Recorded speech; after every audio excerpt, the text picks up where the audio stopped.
마태복음 9장 1절에서 8절 말씀입니다. 예수께서 배에 오르사 건너가 온 동네에 이르시니 침상에 누운 중풍병자를 사람들이 데리고 오거늘 예수께서 그들의 믿음을 보시고 중풍병자에게 이르시되 작은 자야 안심하라 내 죄 사함을 받았느니라. 어떤 서기관들이 속으로 이르되 이 사람이 신성을 모독하도다. 예수께서 그 생각을 아시고 이르시되 너희가 어찌하여 마음에 악한 생각을 하느냐. 내 죄 사함을 받았느니라 하는 말과 일어나 걸어가라 하는 말 중에 어느 것이 쉽겠느냐. 그러나 인자가 세상에서 죄를 사하는 권능이 있는 줄을 너희로 알게 하려 하노라 하시고 중풍병자에게 말씀하시되 일어나 내 침상을 가지고 집으로 가라 하시니 그가 일어나 집으로 돌아가거늘 우리가 보고 두려워하며 이런 권능을 사람에게 주신 하나님께 영광을 돌리라. 아멘. 본문의 말씀은 우리가 잘 알고 있는 말씀일 겁니다. 그렇다면 이 말씀을 읽으시면서 여러분 각자가 깨달으시는 것은 무엇인가 하는 것입니다. 이 말씀을 통해서 여러분들 자신에게 적용하는 것은 무엇인가요? 이 질문에 대한 대답은 아마도 크게 두 가지가 되지 않을까 생각합니다. 첫 번째는 중풍병자를 예수님께 데리고 온 사람들을 보면서 우리가 예수님께 나가야 한다, 그런 믿음의 초점을 두는 것일 것이고, 두 번째는 병을 치료하고 죄를 사하는 예수님에게 초점을 두는 것이 두 번째일 거예요. 그러면 지금 이 말씀을 읽으시면서 우리 성도님들은 어느 쪽에 초점을 맞추셨는가 하는 것이에요. 어느 것인가요? 예수님께 나온 사람들의 믿음을 초점을 맞추셨습니까? 아니면 병을 고치고 죄를 사하는 예수님에게 초점을 맞추셨습니까? 죄 사하고 병을 고치는 예수님께. 역시 수준이 높아요. 자, 이 중에서 사람들의 믿음에 초점을 맞출 경우 이 본문과 병행하는 마가복음은 사람들의 믿음에 조금 더 이렇게 자세한 표현을 해놓았어요. 네 사람이 이 중풍병자를 침상에 누운 채로 예수님이 계신 곳에 왔는데 사람들이 너무 많아서 도저히 예수님께로 다가갈 수가 없는 거예요. 이 환자를 들여보낼 수가 없는 거예요. 그러니까 이 네 사람이 지붕으로 올라가서 지붕을 뚫고 그 병자를 침상째로 예수님께 내려보내서 그 병자가 치료를 받게 합니다. 여기서 궁금한 것은 어떻게 지붕을 뚫을 수 있을까 하는 것인데 이스라엘의 가옥 구조는 그것이 가능하다고 합니다. 중요한 것은 이 중풍병자를 위해서 사람들이 행한 일이에요. 자, 여기서 다시 질문 드리겠습니다. 자, 우리 성도님들은 마태복음이나 마가복음의 이 이야기를 읽으면서 어느 쪽에 초점을 맞추셨나요? 사람의 믿음 쪽에 초점을 맞추셨나요? 아니면 예수님의 병고침과 죄사함 쪽에 초점을 맞추셨나요? 물론 어느 한쪽에 치우치지 않고 사람의 믿음과 병을 치료하고 죄를 사하는 예수님에게 모두 초점을 맞출 수도 있습니다. 자, 예수님은 인간의 모습으로 이 땅에 오셨지만 예수님은 하나님이시죠. 하나님이신 그분이 우리의 죄를 사하시고 우리를 구원하기 위해서 이 땅에 오셨어요. 예수님 당신이 우리의 죄를 사하고 우리의 죄로 인한 질병을 치료하시는 분이라고 하는 그 사실을 지금 이 사건을 통해서 분명히 보여주고 계신 거예요. 사실 이 본문은 조금 어려울 수 있습니다. 이 본문이 조금 어려울 수 있다고 말하는 이유는 5절 때문인데요. 예수님이 그런 말씀하시죠. 곧 내 죄 사함을 받았느니라 하는 이렇게 말하는 것과 일어나 걸어가라 하는 말 중에 어느 것이 쉽겠느냐라는 그 예수님의 질문 때문에 그래요. 아시죠? 자, 여러분들이 들으실 때 둘 중에 어느 것이 더 쉽다고 생각되시나요? 내 죄 사함을 받았느니라 이렇게 말하는 게 쉬울까요? 그렇지 않으면 일어나 내 침상을 가지고 걸어가라 이렇게 말하는 게 쉬울까요? 어떤 게 쉬울까요? 죄 사함을 받았다고 말하는 게 쉬워요? 2절을 보시면 예수님은 이 중풍병자를 향해 이렇게 말씀하시잖아요. 작은 자야, 소자야, 안심하라. 내 죄 사함을 받았느니라. 자, 그러니까 이 말을 들은 서기관들이 속으로 생각을 해요. 자, 지금 제가 말씀드리는 내용은 마가복음에 나오는 건데 이따가 집에 돌아가셔서 이 마태복음 9장과 마가복음 그 2장을 이렇게 비교해 가면서 읽어 보시기를 권합니다. 작은 자야 안심하라. 내 죄 사함을 받았느니라. 그러니까 이 말을 들은 서기관들, 이 하나님의 말씀을 기록하는 그 바리새인들이겠죠. 속으로 생각해요. 이 사람이 신성, 곧 하나님을 모독하는구나. 오직 하나님 한 분 외에는 누가 능히 죄를 사하겠느냐. 정확히 알고 있는 거예요. 이 사람들은 정확히 알고 있는 거예요. 죄를 사하는 권세는 오직 누구에게만 있다? 하나님께만 있다. 그렇죠. 하나님께만 있어요. 자, 그런데 지금 예수님께서 이 중풍병자를 향해서 뭐라고 선고하시냐면 내 죄 사함을 받았느니라 이렇게 선고하는 거예요. 그러니까 서기관들의 입장에서는 하나님을 모독하는 것이 맞는 거죠. 중요한 건 예수님이 곧 하나님이시라고 하는 이 사실을 이들이 모른다는 거예요. 알지 못한다는 거예요. 우리의 죄를 사하실 수 있는 분이 예수님이라 하는, 예수님이 곧 하나님이라는 이 사실을 몰라요. 요한복음에서도 여러 차례 말씀하시잖아요. 아버지와 나는 하나님이라. 아니, 예수님이 우리의 죄를 사하실 수 있는 분이 아니라 예수님이 우리의 죄를 사하는 분이에요. 그런데 이 사실을 모르니까 당연히 예수님을 향해서 신성모독, 하나님을 모독한 것이라 그렇게 생각할 수 있는 거죠. 자, 그런데 예수님께서 저들의 속으로 생각하는 것을 예수님이 아세요. 제가 여러 차례 말씀드렸듯이 우리가 입 밖으로 내는 말을 잘해야 된다고 여러 차례 말씀을 하시는데 하나님 우리의 생각까지도 다 아시는 거죠. 자, 그런 생각이 들면 얼른 치워버리는 연습을 해야 돼요. 자, 중요한 건 예수님께서 이 말씀을 들으시고 속으로 한 얘기를 들으시고 이렇게 물어봐요. 그러면 중풍병자에게 내 죄사함을 받았느니라 하는 이 말과 일어나 상을 가지고 하는 말 중에서 어느 것이 쉽겠느냐 다시 이렇게 물어봐요. 자, 다시. 자, 우리 성도님들은 이 같은 예수님의 질문에 대해서 어떻게 대답하실 것 같아요? 내 죄사함을 받았느니라 이렇게 말하는 것이 쉬울까요? 아니면 일어나서 내 상을 가지고 걸어가라 하는 말이 쉬울까요? 어느 것이 쉬울까요? 우리 인간 편에서는 둘 다 어렵습니다. 왜냐하면 죄사함의 권세가 인간에 없기 때문에. 자, 그런데 당시 제사장들의 입장에서 생각해 보면 속죄 제사를 드린 회중에게 내 죄사함을 받았느니라 라고 말할 수 있었다고 생각을 해보세요. 왜냐하면 전제를 드리고 속건제를 드리고 속죄제를 드리고 그거는 다 죄를 하나님께서 사하시는 그런 거잖아요. 근데 그거를 제사장이 확인해 줄 수는 있는 거잖아요. 자, 그런 측면에서 일어나 내 상을 가지고 걸어가라 그렇게 말하는 것보다 아까 대답하셨듯이 내 죄사함을 받았느니라 말하는 것이 쉬울 거예요. 그렇잖아요. 병을 고치는 능력이 없으면 일어나 내 상을 가지고 와라 그렇게 말하는 게 훨씬 더 어려운 거죠. 자, 그런데 제사장의 입장에서는 이게 더 쉬울 수도 있는데 지금 그 현장에 지금 중풍병자가 앞에 있는 상황에서는 이것도 쉬운 게 아니죠. 왜냐하면 특별히 이 유대인들은, 당시의 유대인들은 병이 찾아오는 이유 중에 가장 근본적인 게 죄라고 생각을 했어요. 그리고 유대인들이 거기 지금 다 그렇게 있는 거죠. 이런 사실은 우리가 요한복음 9장에서 확인할 수 있는데 우리가 실로암이라는 찬양을 부르잖아요. 자, 그 사람이 실로암 못에 가서 예수님이 이겨준 진흙을 씻고 오기 전에 제자들이 이렇게 물어봐요. 예수님, 저 사람이 태어날 때부터 앞을 보지 못하는데 그러면 저렇게 맹인으로 태어난 것이 누구의 죄로 인한 겁니까? 저 사람이 죄 때문에 그렇습니까? 아니면 이 부모의 죄 때문에 그렇습니까? 이렇게 물어봐요. 그러니까 당시에 유대인들은 지금 몸에 병이 있거나 문제가 있으면 그 원인이 다 죄라고 여기는 거예요. 근데 그게 거의 대부분은 맞는 얘기예요. 꼭 아닐 수는 있어도 맞는 얘기가 거의 대부분이에요. 이런 사실 요한복음 5장에서도 우리가 확인할 수 있습니다. 베데스다 못에 38년 된 병자가 있는데 물이 동하면 이제 들어가 있는데 못 들어가잖아요. 그러니까 예수님께서 그 병자를 고쳐주세요. 그리고 요한복음 5장 14절 보시면 예수님께서 그 사람을 다시 성전에서 만나고 이렇게 말씀하세요. 네가 나았으니 더 심한 것이 생기지 않게 다시는 죄를 범하지 말라. 이해가 되시죠?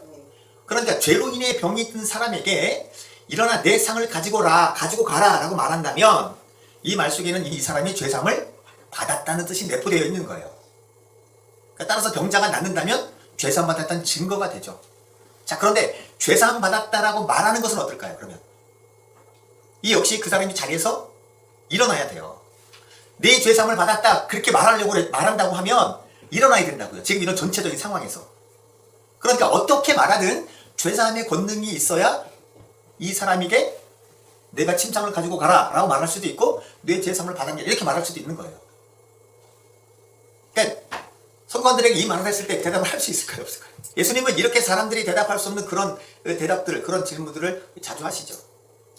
그래서 예수님께서 하시는 말씀이 인자가 땅에서 죄를 사하는 권세가 있는 줄을 너희로 알게 하노라 하시면서 내가 내게 이르노니 일어나 내 상을 가지고 집으로 가라 그렇게 말씀하십니다. 그러면 이 얘기는 내가 죄사함의 권세가 있는 하나님이다 라고 하는 선언이 되는 거고 그 선언을 듣고 그 사람이 일어나서 상을 가지고 간 것은 그 사람의 죄가 그 즉시로 사마다는 짓이에요. 자, 이 세상에서 우리의 죄를 사하실 수 있는 분은 오직 하나님 한 분. 그리고 하나님과 동등되신 예수님. 그 외에는 없습니다. 골로새서 1장 14절 보시면 그 아들 안에서 우리가 속량 곧 죄사함을 얻었다. 우리가 요절을 외우죠. 사도행전 4장 12절.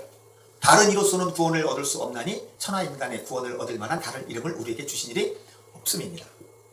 사도행전 13장 38절 39절. 그러므로 형제들아 너희가 알 것은 이 사람 곧 예수를 힘입어 죄사함을 너희에게 전하는 이것이며 또 모세의 율법으로 너희가 의롭다 하심을 얻지 못하던 모든 일에도 이 사람 곧 예수를 힘입어서 믿는 자마다 의롭다 하심을 얻는 이것이다. 그러니까 예수님께서 우리에게 보여주신 그 이적의 큰 목적은, 진짜 목적은 예수님이 곧 하나님이시다.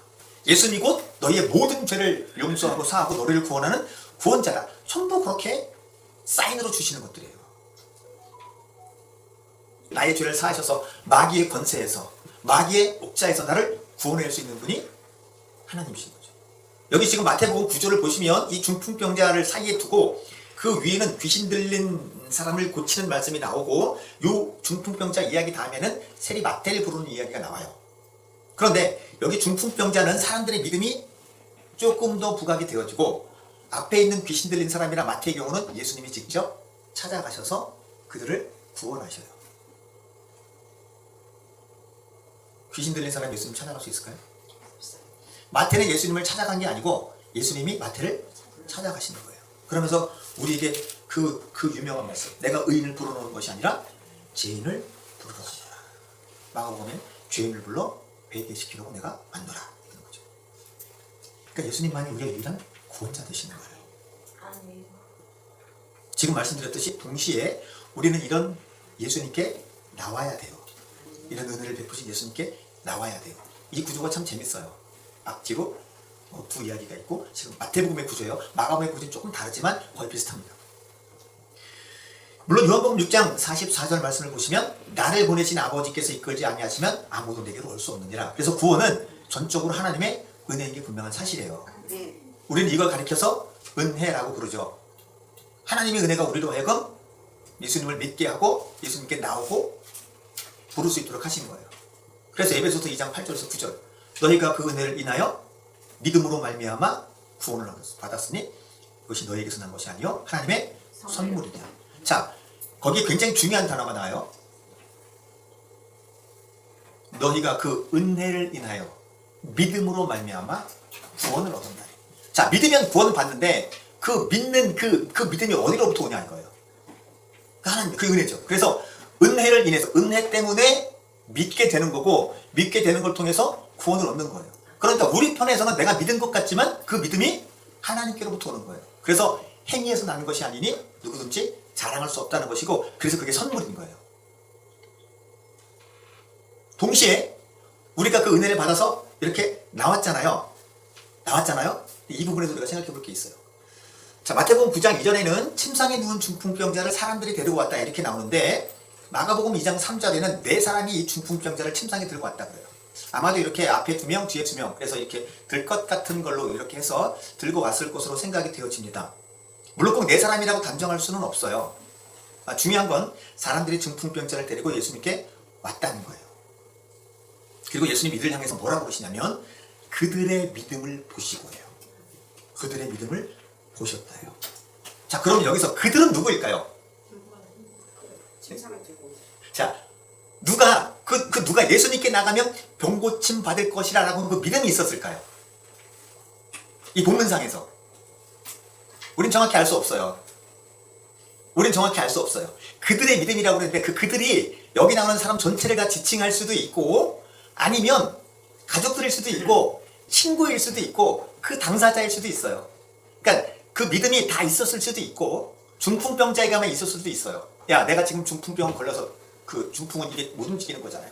내가 도저히 예수님께 갈 수가 없다. 나는 정말 간절히 가고 싶고 내가 가면 예수님께서 나를 고치실 것을 나는 분명히 믿는데 내가 갈 수가 없다. 그러니 니들이 나를 좀 도와줘라. 근데 그 친구들인지 누군지는 모르겠지만 그 사람들이 믿음이 있을 수도 있고 없을 수도 있잖아요.